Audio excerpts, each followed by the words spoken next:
Good morning students. आज हम करते हैं न्यूक्लियस। कल हमने देखा था कि जो cell wall means cell wall जो होती है उसके क्या फंक्शन होते हैं। मैकेनिकल सपोर्ट प्रोवाइड करता है, ठीक है, एक्सचेंज करता है और शेप को मेंटेन करके रखता है। नेक्स्ट टॉपिक क्या है?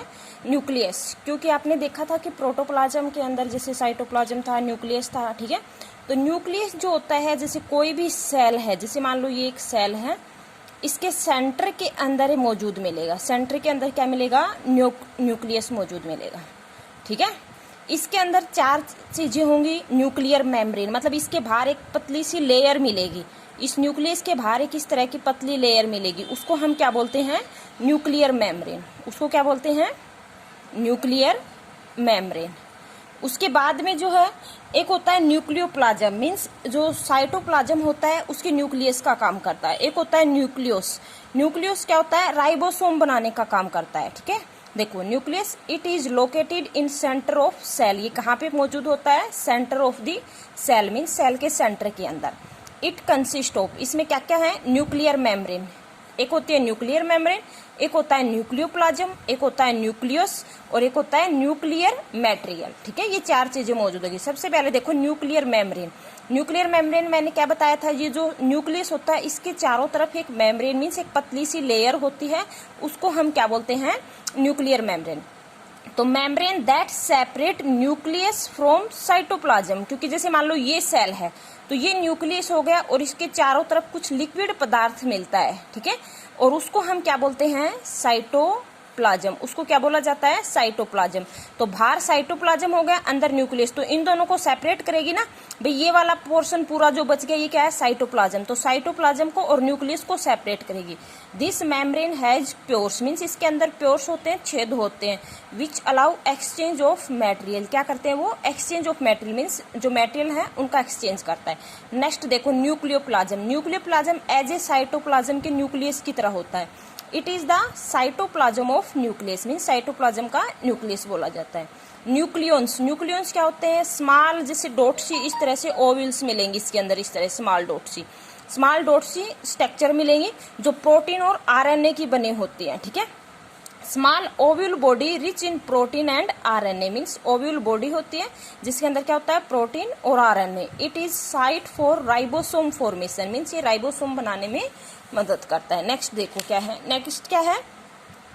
न्यूक्लियस हो गया, न्यूक्लियोप्लाज्म हो गया, तो नेक्स्ट अपना क्या बच गया? Nuclear material. न्यूक्लियर मैटेरियल के अंदर जैसे डीएनए है, ठीक है, ये मौजूद मिलेंगे।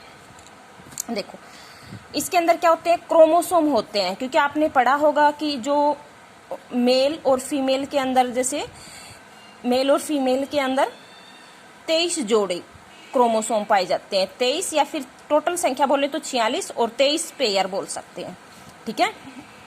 जो लास्ट का जो पेयर होता है मीन्स 22 तो दोनों में सेम होते हैं, लेकिन जो 23वां जोड़ा होता है मेल के अंदर होता है XY और फीमेल के अंदर होता है, फीमेल के अंदर क्या होता है? XX। तो ये क्रोमोसोम ही डिसाइड करते हैं। तो ये क्या करते हैं? ये जो क्रोमोसोम होते हैं मेल में क्या होते हैं? XY और फीमेल में XX।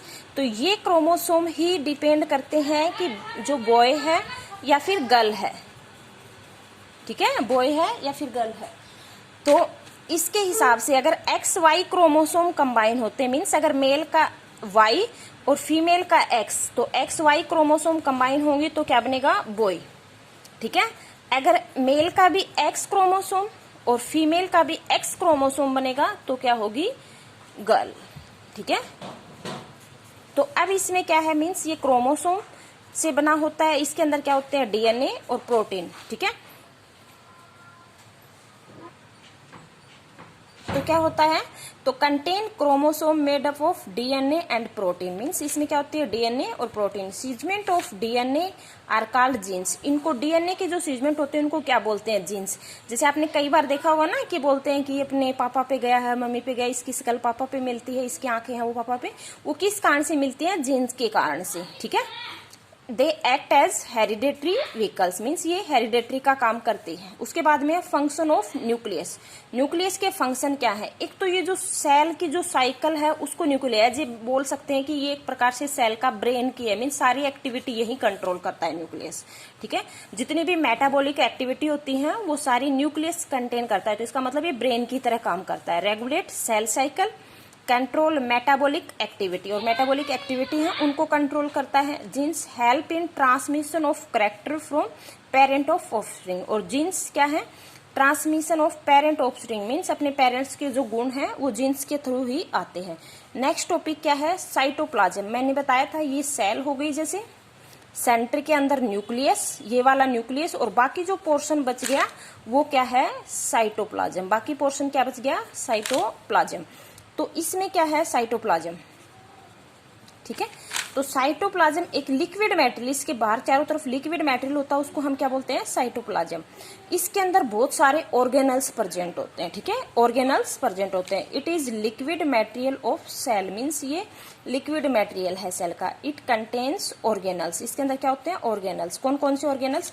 जैसे प्लास्टिड है, प्लास्टिड सिर्फ प्लांट के अंदर पाया जाता है, ये आपको ध्यान रखना है। प्लास्टिड एनिमल के अंदर एब्सेंट होता है, तो प्लांट्स ओनली। माइट्रोकॉन्ड्रिया दोनों के अंदर पाई जाती है, प्लांट के अंदर भी एनिमल। वैक्यूल्स होती हैं, एंडोप्लाज्मिक रेटिकुलम होता है, गोल्गी ऑपरेटस होता है, और लाइसोसोम। ठीक है, ये सारे जो है ऑर्गेनल्स मौजूद होते हैं।